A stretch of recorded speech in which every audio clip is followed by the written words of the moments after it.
The Big Mountain has another ACC lawsuit update.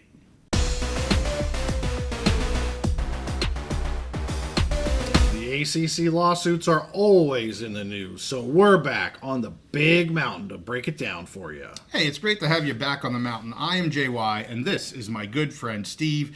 Steve, I want to do a brief summary of what has gone on over the past week here with the ACC lawsuits, mostly with FSU, but I do have one item with Clemson and another item on sovereign immunity that is not specific to these two lawsuits, but did come out that may dramatically affect these two lawsuits as we move forward. So let's first start in Florida with the District Court of Appeals. This was dated June 28th. The First District Appeals Court denied the ACC's request for a motion to stay that they filed on June 13th. However, they have not ruled, the appeals court has not ruled regarding the larger issue in which the ACC has issued a writ of certiorari claiming that Judge Cooper committed a judicial foul in allowing the lawsuit to happen in Florida. This writ is awaiting a response from FSU, and then the ACC will have 10 days after FSU replies to give their response to the response. So we got a little time waiting on that. So there were some headlines that yes, they denied the stay appeal, but there's still another item that's outstanding there with the District Court of Appeals down there. But right now, discovery can continue in Judge Cooper's court. Interesting because it's not happening, discovery, in North Carolina right now. Judge Bledsoe said we're going to wait until that appeals court hears this, so that really is going to push up the timeline, at least it looks like it is, in Florida to almost go simultaneously now and maybe even get ahead of, depending on what happens in North Carolina, that process and get the Florida action, Florida State action ahead of the ACC action. So we'll see what happens there. For Clemson, we're getting closer to the hearing date in Pickens County, South Carolina. That's set for the end of next week, July 12th. That hearing is scheduled to pretty much hear everything right now that's on the table, and for the ACC and for Clemson, the stay, the motion to dismiss, discoveries, all that kind of stuff. They want to get through that all in one day. I'm anxious to see what this judge does in Pickens County. We've had two fairly different types of judges in terms of how they run their courts between Bledsoe and Cooper. We'll see what happens here in South Carolina.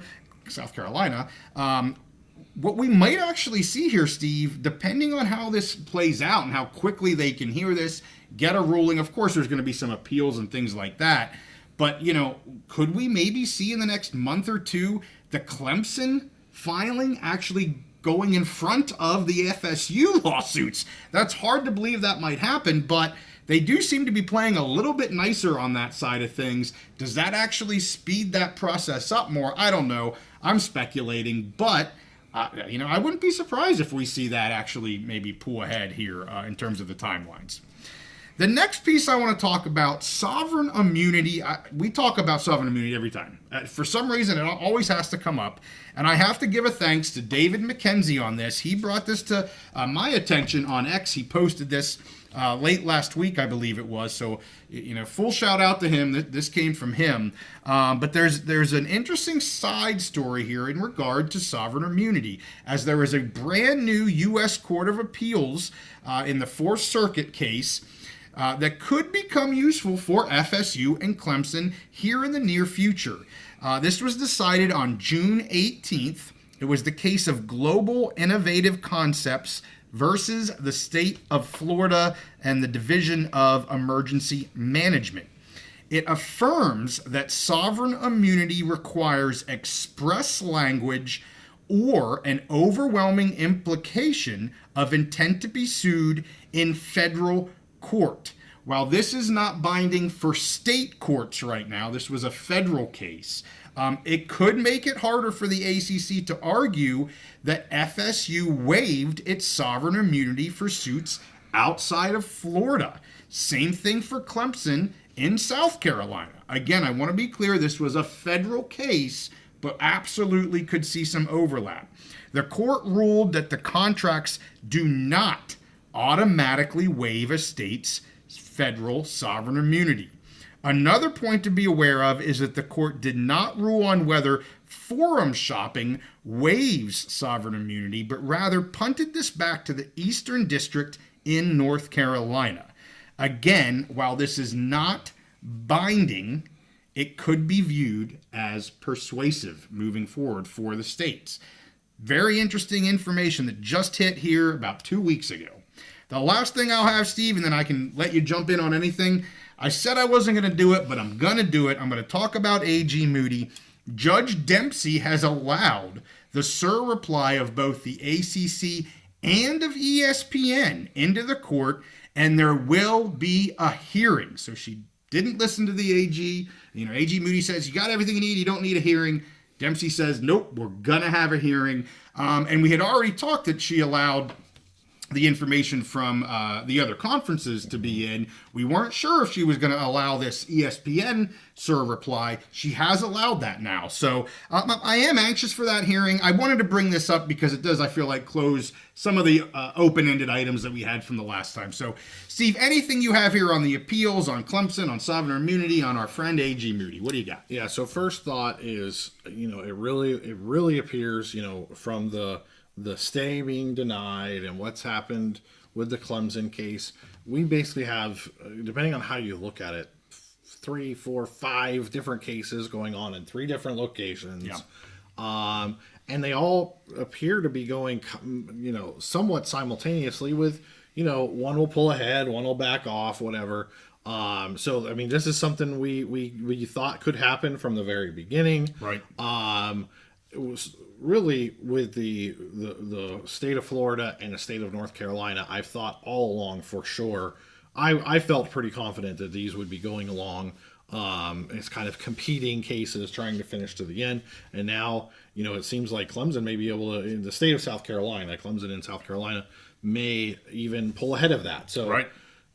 Who knows what kind of effect that's going to have on the overall battle. There's so much speculation. If you look at the message boards, I stopped at I was on War Chant, and they have the one guy, I think his name's Regal, on there, and he's telling everybody there's going to be news, there's going to be something this summer, and he's been telling them that I think last summer he said there was going to be news. So we'll see how that goes. We have no idea on the timing of an announcement or anything like that, but it seems pretty clear all of these cases are going on. They're continuing. They're moving forward. Which is interesting in itself. The next thought I had, as far as sovereign immunity and why we seem to keep coming back to this all the time, I just think, and again, from the very beginning, I said this, I think this is just such, I don't think we've ever had a case on this level and on this scope. The college football isn't quite the NFL, but it is a huge multi-billion-dollar industry that has the attention and passion of many people across not only these particular states, but across the country. And then you mix that with a public institution and public property, public money, especially in a state like Florida, right, which Florida is just so unique. So it doesn't surprise me. We keep going back to sovereign immunity because I do think this is such a huge, just a huge thing that is incredibly important. We say, okay, sports aren't important. Well, unfortunately they are, whether you think they should be or not. Sure. They're hugely important. They're hugely important to the economy of these states. Penn State in Pennsylvania, Florida State, all these states, these large public universities, and outside of sports, you have major things coming with the new generational change, the boomers kind of dying out, and these smaller generations coming in.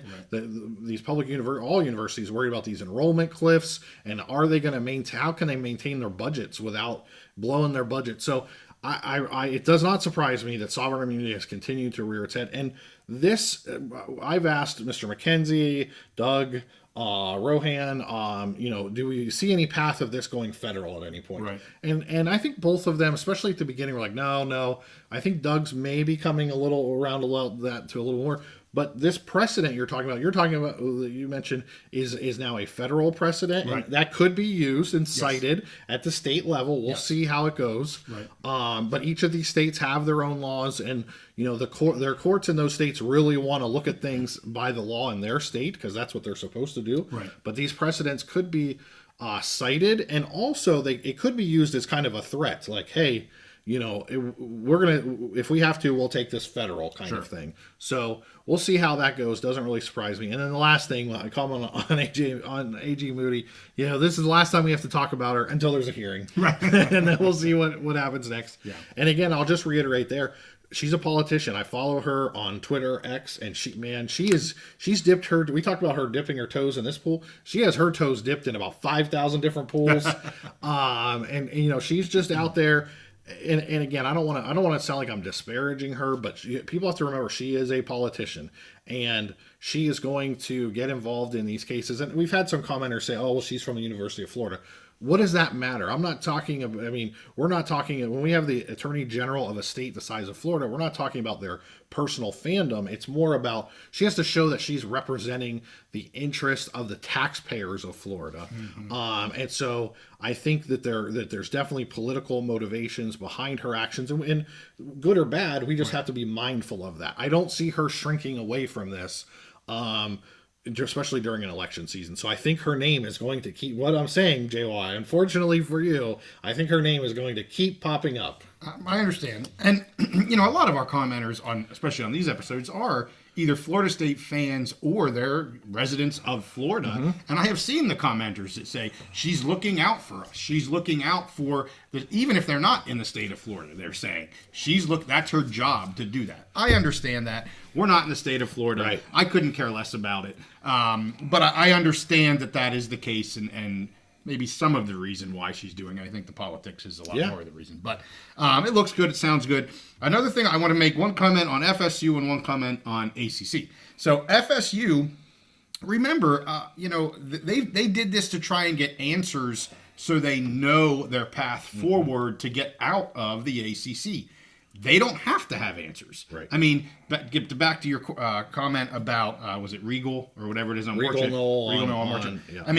At any point in time, they could say, hey, we're done beating our head against the wall. We tried to get answers. We don't have answers. But guess what? We're going to withdraw, and we'll figure this out later. Instead of trying to figure this out before a withdrawal, they're going to say, screw it. We're withdrawing. We're going to give our notice, and out we're going to go, and we'll figure all this stuff out in the next 5 years or whatever the hell it's going to take. They're going to do this summer, and we'll see if it happens. They very well could be. Yeah. We have no idea. I don't know if anybody really knows if that's going to happen. But everything that they've done really so far is to try to get some answers before they do that. Mm-hmm.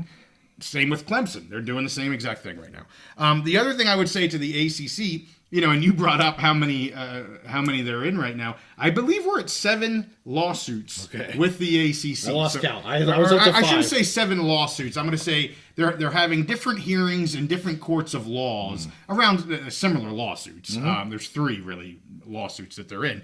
But you've got North Carolina with Judge Bledsoe. There's one. You got the appeals in North Carolina, which is to the Supreme Court. That's a different court. But Judge Bledsoe is 2 different cases, right? He's got the. I didn't get to Clemson yet. Okay, all right. Okay, I'm starting with FSU. But yes, we'll get to Clemson next. So then in Florida, you got, of course, Judge Cooper. Mm-hmm. Then you've got the Court of Appeals in Florida, and then you've got the AG Moody case in Florida. So we've got 5 different courts that are hearing FSU cases right now. Then with Clemson, you've got the NC Bledsoe case, and you've got the Pickens County case. And I have to start remembering the judge there in Pickens County. We haven't really done anything yet because we haven't had any hearings there. I'll get that. I had it in my brain and I forget. But there's 7 different courts of law that they're in about this right now. And my goodness, I'll tell you what, and it's the same attorney for the ACC. I think he does an excellent job. Don't get me wrong. I think he knows what he's doing. I think he's very articulate with what he says. You may disagree with him. I know our FSU fans do. Is it Conley, something like that? But anyway, I think he does a great job, and he's pretty much in all of this stuff. He's named in the Clemson lawsuits as well. So he is definitely getting around and definitely making bank. We're talking about the guy he was in Judge Bledsoe's court, and he knew Judge Bledsoe. Oh, yeah, they were buddies. Yeah. That guy. Yeah. Anyway, just a couple things I wanted to bring up. They were good old boys. They were. Tobacco Road. Yeah. Anyway, hey, we thank you guys for watching. As you know, we stay on all of this. We're really anxious to maybe get our first hearing in. Not maybe, we're going to get our first hearing here with the Clemson lawsuits the end of next week. So we're getting hot and heavy into that. With that, we thank you for watching. Make sure you give this a like, subscribe if you like our content, and we'll see you next time on the Big Mountain.